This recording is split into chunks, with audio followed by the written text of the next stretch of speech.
মাহমুদ টুকু ভাই একজন মুসলমান। যে ইকবাল হাসান মাহমুদ টুকু ভাই ব্যক্তিগতভাবে আমার জানামতে 5 ওয়াক্ত নামাজ পড়েন, তিনি হজ করেছেন বারবার, তিনি যাকাত দেন, ওনার মায়ের নামে সিরাজগঞ্জের চন্দিদাস ঘাটিতে একটি মাদ্রাসা চলে। ওনার অনেক মাদ্রাসায় উনি অনুদান দিয়ে মাদ্রাসা প্রতিষ্ঠিত করেছেন, অনেক মসজিদে অনুদান দিয়ে মসজিদ প্রতিষ্ঠিত করেছেন। সেই আমাদের ইসলাম প্রিয়, ইসলামিক মূল্যবোধে বিশ্বাসী একজন মানুষকে ওই মুফতি আমির হামজা বলেছেন ইকবাল হাসান মাহমুদ টুকু নাকি আপাত মস্তক একজন নাস্তিক।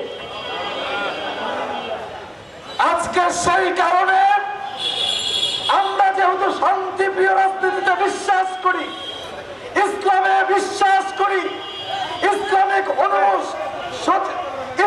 মূল্যবোধে বিশ্বাস করি, সেই কারণে আমরা ইসলামিক ভাবে ফায়সালা চেয়েছি। আমরা যে সিরাজগঞ্জের মুফতি বোর্ড আছে, আমরা সেই মুফতি বোর্ডের কাছে বিএনপির পক্ষ থেকে আবেদন করেছি।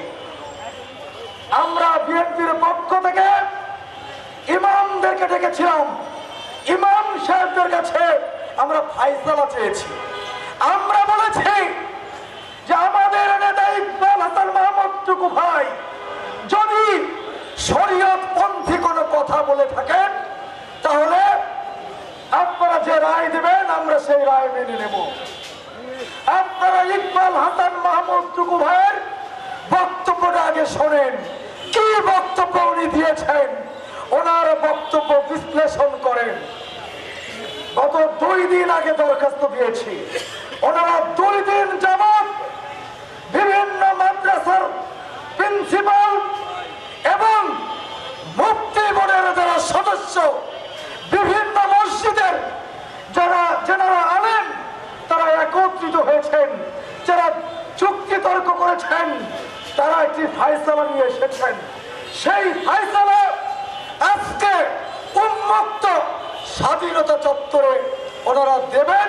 কি ফায়সালা দেবেন এটা ওনাদের কাছে আমরা আবেদন করেছি। আমরা ইচ্ছা করলে রাজপথে নামতে পারতাম, কারণ আমাদের হৃদয়ে রক্তক্ষরণ হচ্ছে।